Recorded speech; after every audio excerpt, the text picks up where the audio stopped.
함께 상고할 하나님의 말씀은 요한복음 11장 1절부터 16절 말씀입니다. 읽읍시다. 어떤 병자가 있으니 이는 마리아와 그 자매 마르다의 마을 베다니에 사는 나사로라.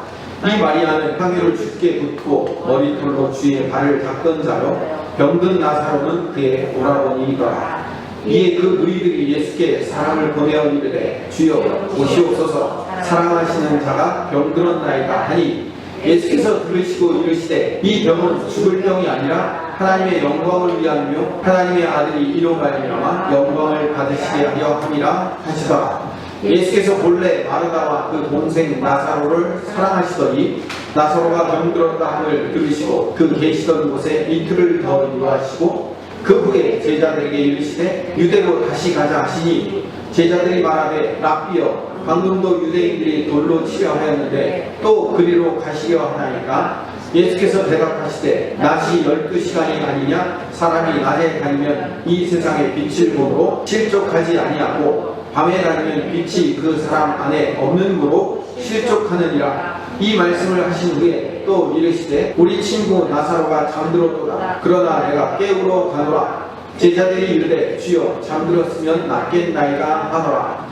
예수는 그의 죽음을 가리켜 말씀하신 것이나 그들은 잠들어 쉬는 것을 가리켜 말씀하신 줄 생각하는지라. 이에 예수께서 밝히 이르시되 나사로가 죽었느니라. 내가 거기 있지 아니한 것을 너희를 위하여 기뻐하니 이는 너희로 믿게 하려 하니라. 그러나 그에게로 가자 하시니 디두모라고도 하는 도마가 다른 제자들에게 말하되 우리도 주와 함께 죽으러 가자 하니라. 아멘.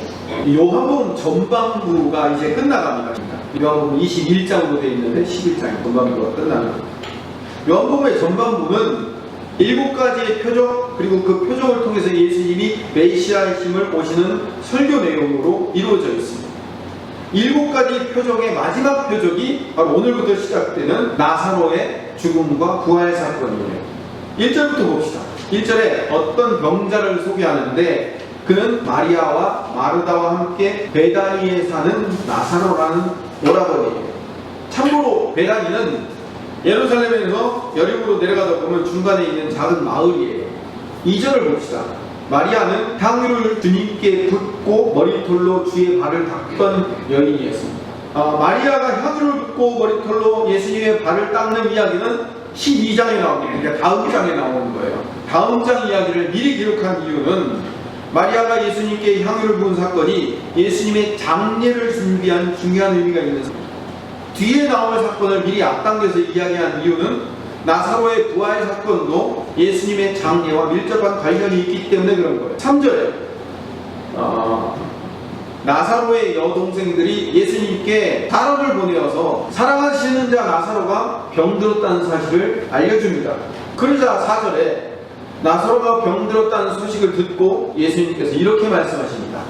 이 병은 죽을 병이 아니라 하나님의 영광을 위하며 하나님의 아들이 이로 말미암아 영광을 받으시게 하려 함이라 하시더라. 죽을 병 아니라 하나님의 영광을 위해 준비된 병이다 라고 말씀을 하신 거죠. 같은 얘기를 6번째 표적에서도 똑같이 이야기를 했어요. 날 때부터 맹인된 사람의 저 불행이 누구의 죄 때문에 그렇습니까? 자기입니까? 자기 부모 죄 때문에 저렇게 된 겁니까? 라고 제자들이 예수님께 물으니까 예수님이 요한복음 9장 3절에 이렇게 대답하셔요. 예수께서 대답하시되 이 사람이 그 부모의 죄로 인한 것이 아니라 그에게서 하나님이 하시는 일을 나타내고자 하십니다. 7번째 표적에서도 이건 죽을 병이 아니라 하나님의 영광을 나타내기 위한 것이다. 6번째 표적에서도 이 불행은 누구의 죄 때문에 그런 게 아니고 하나님이 하시는 일을 나타내려고 그러는 것이다 라고 반복해서 강조하고 있는 겁니다. 표적이라는 것은 예수님께서 우리를 죄와 사망에서 구원하시려고 오신 하나님의 아들 메시아 또는 그리스도라는 것을 나타내고 보여주기 위한 계획적인 기적을 표적이라고 부르는 겁니다. 그래서 7가지 표적이라고 부르는 거예요. 7가지 기적이라고 부르지 않고. 자, 그러면 예수님이 하나님의 아들이심을 나타내는 표적을 보여주시려면 뭔가 문제가 있어야 돼요. 그러니까 그 문제로 해결해 주시는 거잖아요. 그래서 그 7가지 표적의 시작은 늘 결핍, 아픔, 죽음으로부터 출발해요. 가나의 혼인잔치에서 포도주가 떨어졌다는 것은 기쁨으로 가득해야 될 결혼잔치가 이제 다 끝났다, 망했다 이런 뜻이에요.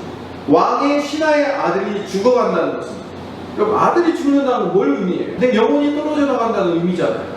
38년 된 병자가 베데스다 연못에 누워있다. 그럼 병자가 되어 38년 동안 누워있어요. 희망이 있어서 우리 누워있는 거예요? 희망이 없다는 거잖아요. 굶주린 5,000명이 광야에서 먹을 것도 없이 있어요. 굶주린 5,000명이 광야에 있다는 것은 뭘 의미해요? 요즘처럼 편의점이 있는 것도 아니고 배달시켜 먹을 수 있는 것도 아니고 절망 그 자체잖아요. 갈릴리 바다에서 풍랑이 일어난다는 것은 목숨의 위협이에요. 자연재해를 어찌할 도리가 없는 거죠. 날 때부터 장님으로 태어났다는 것은 그만큼 불행한 인생이 없을 겁니다. 날 때부터 장님으로 태어났다. 얼마나 그 인생 전체가 불행이냐고요. 오늘 마지막 표적인 나사로의 죽음도 마찬가지예요. 모든 절망스러운 일들과 모든 희망 없는 이야기들의 가장 마지막이 뭔지 아십니까? 모든 절망과 망함의 끝이 사망이에요. 죽음이라고요. 죽음은 절망의 끝이에요. 근데 나사로에게 죽음이 다가온 거예요. 예수님께서 절망과 죄와 고통과 죽음과 질병이라는 답이 없는 이야기들 끝에 예수님의 한량없는 은혜가 부어짐으로 말미암아 슬픔이 기쁨이 되고 주님의 능력이 드러남으로 고통이 사라지고 주님의 영광이 드러남으로 사망에서 생명으로 바꾸는 일을 표적이라고 부르는 거예요. 이 표적을 보여주기 위해서 5절, 6절에 특별한 일을 시작하십니다. 같이 읽어봅시다. 예수께서 본래 마르다와 그 동생 나사로를 사랑하시더니 6절 나사로가 병들었다함을 들으시고 그 계시던 곳에 이틀을 더 유하시고 5절과 6절 말씀이 서로 반대되고 있다는 것을 아십니까? 5절은 예수님이 특별히 인간적으로 마르다와 마리아와 나사로 이 남매를 사랑하셨어요. 사랑하는 사람이 아프고 병들어 죽게 생겼으면 빨리 찾아가요. 그렇죠? 우리 남편이, 우리 아내가 지금 심각한 교통사고로 병으로 지금 중환자실에 있습니다. 위독합니다. 목사님 오셔서 기도해 주세요 라고 얘기하면 어떻게 해야 되겠어요? 빨리 가야죠. 밤중이 되든 새벽이 되든 자다가 일어나서도 빨리 가야죠. 근데 급하게 지금 빨리 응급실에 와서 중환자실에 와서 기도 부탁합니다 하는데 이틀만 기다리세요. 만약에 제가 그럼 어떻게 했을 거예요? 목사가 혼자 선인가? 이렇게 생각 안 했겠냐고. 교회가 여기밖에 없냐? 이렇게 생각했을 거예요. 지금 예수님이 똑같은 얘기를 한 거예요. 지금 죽게 생겼으니 와서 기도 부탁합니다 라고 얘기하니까 예수님이 6절에 나사로가 병들었다함을 들으시고 그 계시던 곳에 이틀을 더 유하신 거예요. 17절에 보니까 예수님께서 베다니로 오셨을 때 나사로가 무덤에 있은지 이미 나으리다 라고 말해요. 나사로가 병들었다는 소식을 예수님에게 전하는 날 나사로는 이미 죽었어요. 그리고 이틀을 더 유하시고 마지막 3일째 나사로가 죽은 곳을 향해서 가셨기 때문에 나흘째 도착하신 거예요. 자, 이 얘기는 잠시 접어두고 예수님의 십자가 사건과 가장 닮은 사건이 뭐냐면 출애굽기 사건입니다. 예수님의 십자가 사건과 출애굽기 사건을 늘 비교해요. 구약에는 어린 양의 희생을, 그리고 신약에서는 예수님의 희생을 늘 대조하고 있죠. 이스라엘 백성들이 하나님이 주신 10가지 재앙을 통해서 애굽에서 탈출해서 해변길이라고 불리우는 그 길로 일주일이면 갈 수 있는 그 길로 가지 않고 하나님이 이스라엘 백성들을 광야길로 인도했어요. 근데 문제는 이 광야길에서 뒤에는 애국 군대가 쫓아오고 앞에는 홍해로 막혀 있는 거예요. 그들이 절망한 거죠. 여기서는 이제 죽을 길밖에 없잖아요. 애국 사람들이 병거와 마병을 데리고 출정을 하니까 이스라엘 자손들이 너무나도 두려운 거예요. 그래서 출애굽기 14장 9절에서 12절 말씀에 이렇게 말씀하고 있습니다. 11절 그들이 또 모세에게 이르되 애굽에 매장지가 없어서 당신이 우리를 이끌어내어 이 광야에서 죽게 하느냐. 어찌하여 당신이 우리를 애굽에서 이끌어내어 우리에게 이같이 하느냐? 우리가 애굽에서 당신에게 이른 말이 이것이 아니냐? 이르기를 우리를 내버려두라. 우리가 애굽 사람을 섬길 것이라 하지 아니하더냐? 애굽 사람을 섬기는 것이 광야에서 죽는 것보다 낫겠노라. 우리를 왜 여기까지 데리고 와서 우리를 여기서 죽이려고 하느냐? 사실상 하나님께서 이스라엘 백성들을 10가지 재앙으로 애굽에서 탈출시켰다고는 하지만 오히려 지금 이스라엘 백성들의 입장에서 보면 그 탈출한 것이 더 절박한 상황으로 몰린 것, 군대 위에서 죽을 위기거든요. 근데 그 위기에서 하나님의 놀라운 능력과 의대가 나타나서 홍해가 갈라지고 애국 군대가 멸망하는 놀라운 역사를 경험하게 되는 거죠. 홍해가 갈라지는 사건과 버금가는 사건이 요단강을 건너는 사건입니다. 여호수아 3장 2절 3절에 보면 하나님이 이스라엘 백성들을 어떻게 건너라고 했는지가 나와 있습니다. 사흘 후에 관리들이 진중으로 두루 다니며 백성에게 명령하여 이르되 너희는 레위 사람 제사장들이 너희 하나님 여호와의 언약궤 매는 것을 보거든 너희가 있는 곳을 떠나 그 길을 따르라. 제사장들이 언약궤를 메고 요단강에 들어가면 백성들도 따라 들어가라고 명령을 하는 겁니다. 명령대로 제사장들이 요단강에 먼저 들어가요. 그러니까 하나님의 놀라운 능력이 나타나서 요단강 물이 멈춰서기 시작합니다. 같은 3장 15절 16절 말씀을 읽어봅시다. 요단이 곡식 거두는 시기에는 항상 언덕에 넘치더라. 궤를 맨 자들이 요단에 이르며 궤를 맨 제사장들의 발이 물가에 잠기자 곧 위에서부터 흘러내리던 물이 그쳐서 사르단에 가까운 매우 멀리 있는 아담 선우 견두리에 일어나 한 곳에 쌓이고 아라바의 바다 여매로 향하여 흘러가는 물은 온전히 끊어지되 백성이 여리고 앞으로 바로 건널세. 제사장들이 언약궤를 메고 요단강에 들어가야 되는 그 시기가 하필 15절 말씀을 다시 보면 요단이 곡식 거두는 시기다라고 되어 있습니다. 이 곡식을 거두는 시기가 되면 요단강은 1년에 요때만 한 일주일 정도 유일하게 요단강 물이 넘쳐 흘러요. 하모님도 요단강 가보셨지만 요단강이 엄청 깊어요? 요단강은 평소에는 무릎이나 허리 정도밖에 안 돼요. 보통 사람이 그냥 걸어서 건너갈 수 있는데 1년에 딱 한 번만 강물이 뚝을 넘치는 경우가 있습니다. 그때가 곡식을 거두는 시기예요. 요단강은 그때만 일주일 정도 물이 언덕에 넘칩니다. 하나님이 왜 이때 건너가라고 하셨을까요? 요단을 건너가기 전까지 이스라엘 백성들은 뭘 먹었을까요? 40년 동안 이스라엘 백성들이 뭘 먹었죠? 만나를 먹었잖아요. 이 요단 동편에 있는 자들도 전부 다 만나를 먹고 살았어요. 근데 만나를 먹던 이들이 요단강을 건너가서 여리고성을 정복하기 시작하면서부터는 만나가 끊겼다고. 만나가 끊기면 뭘 먹어야 돼요? 곡식을 거두는 시기란 말이에요. 곡식 거두는 시기에 딱 맞춰서 가나안 백성들이 만들어지은 그 곡식들을 다 탈취해서 먹은 거란 말이에요. 하나님이 기가 막히게 시간을 준비하고 계셨던 거예요. 문제는 이 곡식을 거두는 시기에는 항상 언덕에 넘쳐요. 여호수아 3장 2절 말씀으로 가보면 사흘 후에 관리들이 진중으로 두루 다니면서 제사장들이 언약궤 보고 건너가면 너희도 같이 쫓아가자라고 명령을 내리고 있어요. 그럼 사흘 전인 지금은 요단강이 넘칠까요? 안 넘칠까요? 아직 넘치지 않았을 거예요. 요단강을 넘치는 그 시기를 지나서 사흘만 더 지나면 요단강이 줄어들었을 거예요. 국이 넘치는 그 시점에 사흘 전에 아직 강물이 넘치기 전, 그리고 사흘 후도 이미 물이 빠졌을 때 강물이 가장 넘치고 있는 그 중간에 요단강을 건너가자는 거예요. 사흘 전에 갔어도 사흘 후에 갔어도 되는 일인데 왜 하필 요단강이 국이 넘칠 때 건너가자고 말씀하셨을까 이거죠. 여호수아에게 사흘을 기다려서 요단강에 물이 넘칠 때를 기다리게 하신 이유가 있습니다. 예수님께서 이틀을 더 기다려서 사흘이 지나 나사로가 무덤에 완전히 묻혀 완전한 죽음이 일어날 때까지 기다리신 이유가 있습니다. 유대인들은 고정관념을 갖고 있어요. 사람이 죽으면 사흘간 영혼이 육체 주위를 머문대요. 사흘이 지나면 완전히 영혼이 육체에게서 벗어나 떠나간다라는 전설이 있어요. 그래서 예수님이 사흘을 넘기시려고 이틀을 거기에 더 유하신 거예요. 이스라엘 백성들이 앞에는 홍해, 뒤에는 애국군도가 쫓아오는 그 길로 들어갈 수밖에 없는 이유가 있습니다.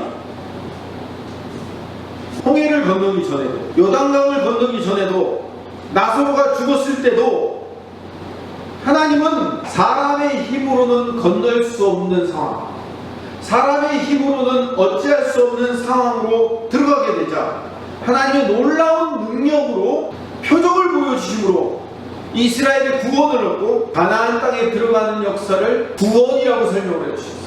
이 홍해와 요단강을 건너는 사건이 신약에도 그대로 반복되고 있습니다.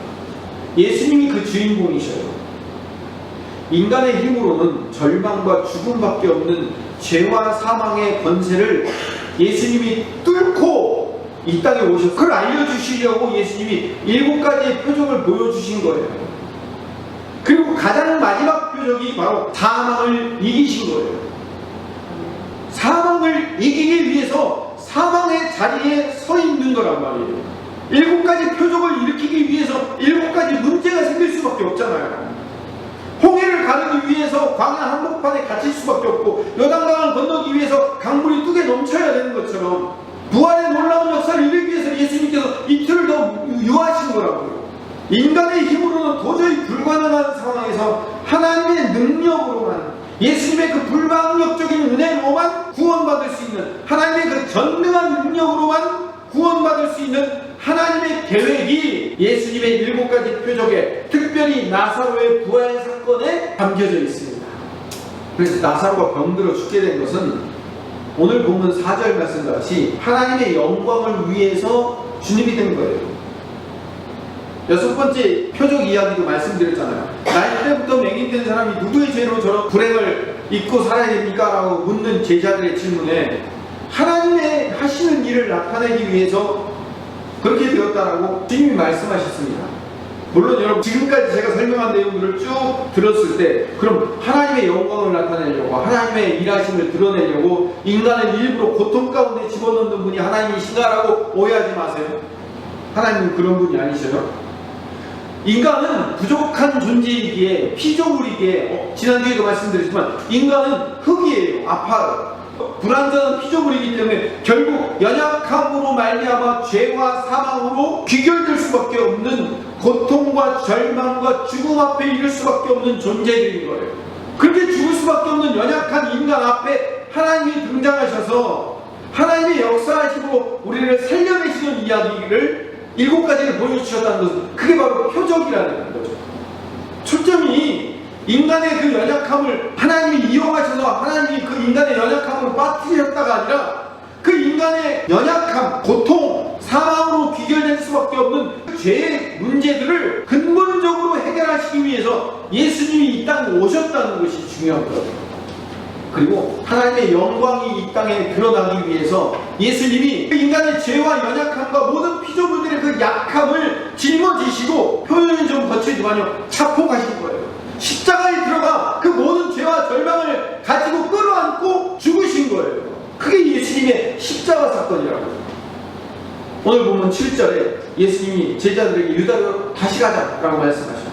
그래서 제자들이, 아니 방금도 유대인들이 돌로 치려고 했는데 그리로 또 가시려고 하니까? 라고 주님을 말려요. 그러나 예수님은 출발하십니다. 십자가를 지러 가시겠다는 거예요. 예수님은 절망과 죽음뿐인 세상에 오셔서 생명과 희망과 영생의 빛을 주기 위해서 십자가를 지러 지금 가시는 거예요. 오늘 본문 9절 10절 말씀을 같이 계속 읽어봅시다. 시작. 예수께서 대답하시되 낮이 12시간이 아니냐, 사람이 낮에 다니면 이 세상의 빛을 보므로 실족하지 아니하고 밤에 다니면 빛이 그 사람 안에 없는 거로 실족하니라. 자, 이 얘기를 6번째 표적인 날 때부터 맹인된 자를 치유하는 표적에서도 똑같이 말씀하셔요. 9장 4절 5절 말씀 같이 읽읍시다. 때가 아직 낮이네 나를 보내신 이의 일을 우리가 해야 하리라. 밤이 오리니 그때에는 아무도 일할 수 없느니라. 내가 세상에 있는 동안에는 세상의 빛이로라 라고 말씀하시고 치유를 시작하신 거예요. 이제 여기서부터 결론이 나옵니다. 그럼 이제 집중해서 잘 들어요. 예수님께서 7개의 표적을 보여주신 이유는 당신 자신이 빛이시기에 빛 가운데 걸어 들어오는 자들은 밤을 살지 않고 낮을 살 수 있다라고 6번째 표적에서도 7번째 표적에서도 말씀하십니다. 예수님은 낯이셔요. 예수님은 빛으로 이 땅에 오신 거예요.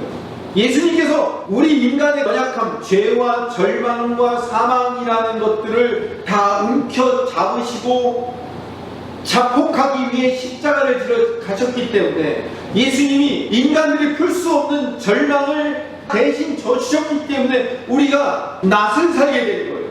그 빛 가운데 거할 수 있게 된 거죠. 그래서 오늘 말씀의 결론이 15절에 등장합니다. 내가 거기 있지 아니하는 것을 너희를 위하여 기뻐하노니 이는 너희로 믿게 하려 함이라. 그러나 그에게로 가자 하시니, 예수님은 이틀을 더 기다리신 것에 대해서 우리를 위하여 기뻐하신다라고 말씀하십니다. 그럼 이틀을 더 기다려서 무슨 일이 일어났죠? 나사로가 죽었잖아요. 무덤에 묻혔잖아요. 나사로가 죽어 무덤에 묻힌 일로 말미암아 내가 기뻐한다고 얘기해요. 지금 신방 오세요. 지금 위독합니다. 빨리 기도하러 와주세요 라고 했는데 내가 이틀 후에 갈게요 라는 것이 기쁜 일이라는 거예요.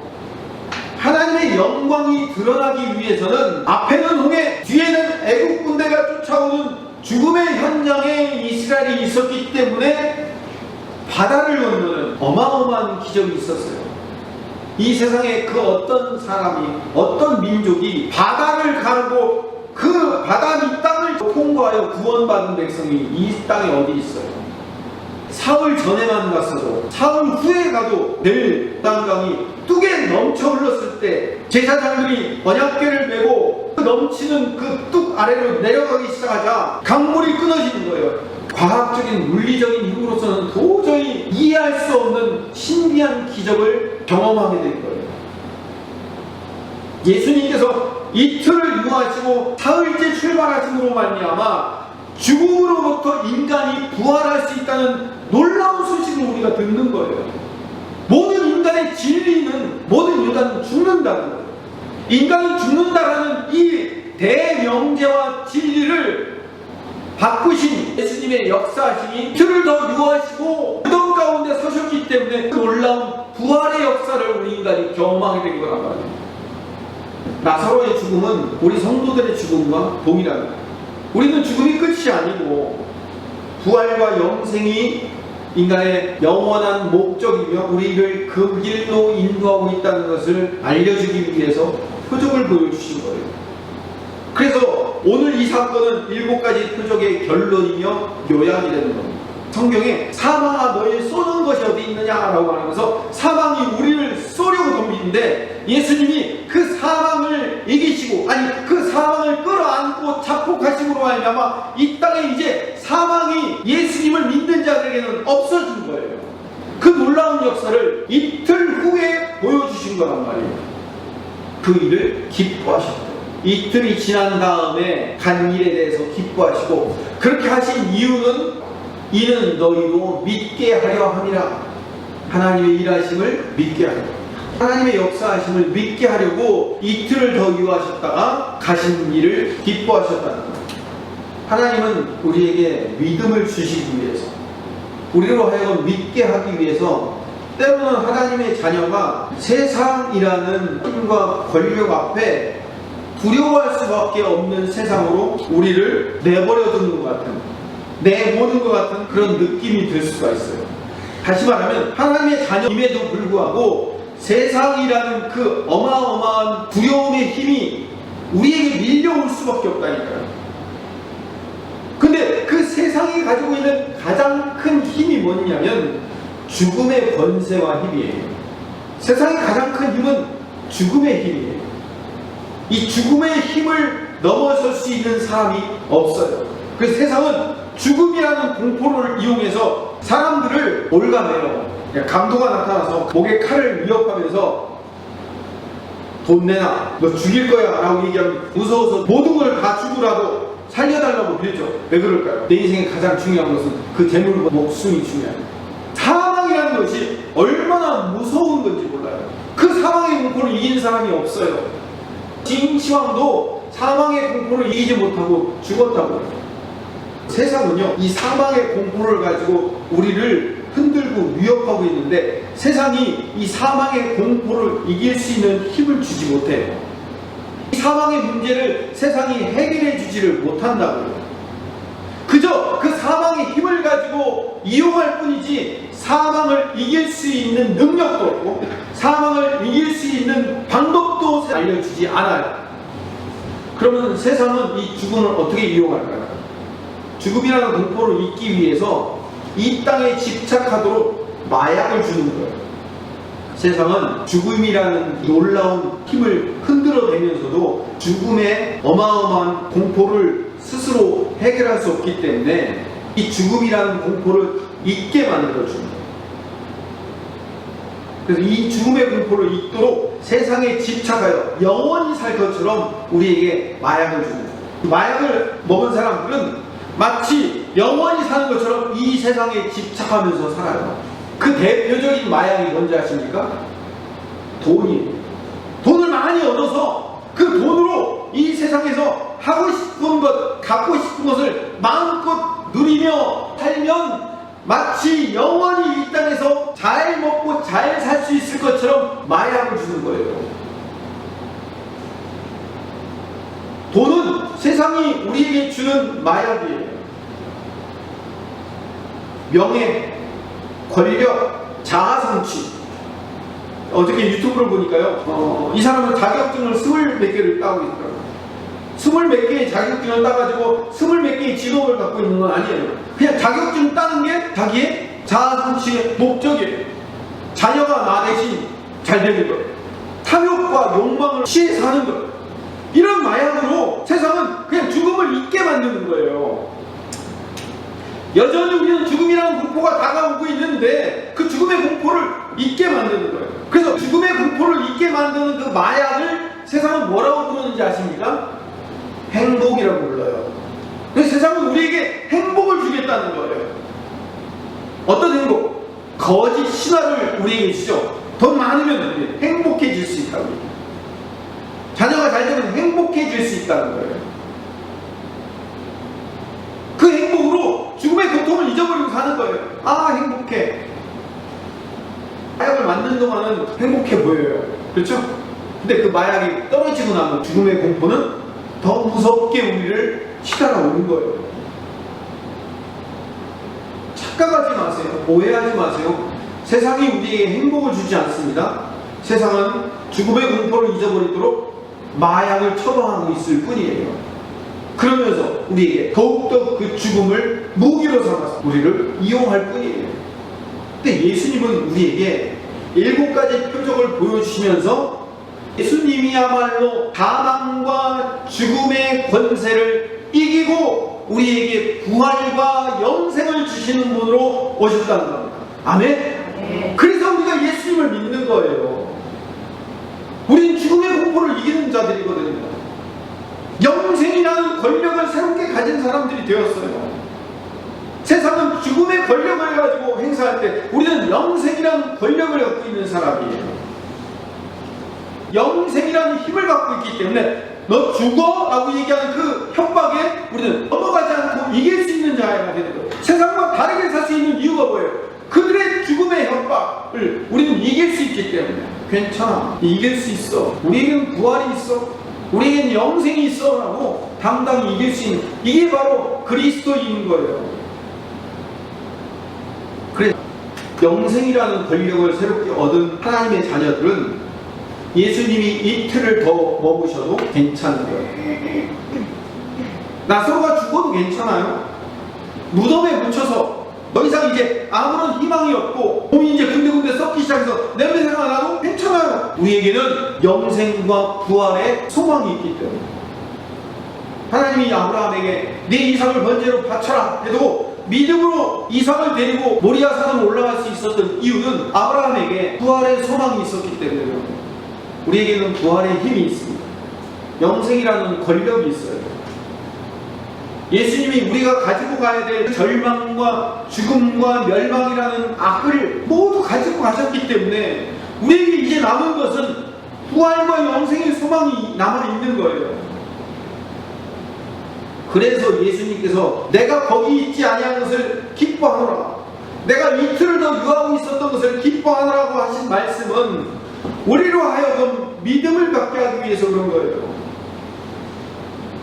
내가 처한 문제, 지금 당장 해결해야 될 문제가 해결되지 않고 때로는 이틀을 더 기다려야 되고, 때로는 2주를 더 기다려야 되고, 때로는 2달을 더 기다려야 되고, 때로는 2년을 더 기다려야 되고, 때로는 20년을 더 기다려야 되는 상황이 올지라도 우리는 기뻐할 수 있어요.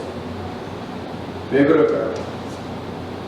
당장 문제가 해결되지 않는 것을 우리는 기뻐할 수 있어요.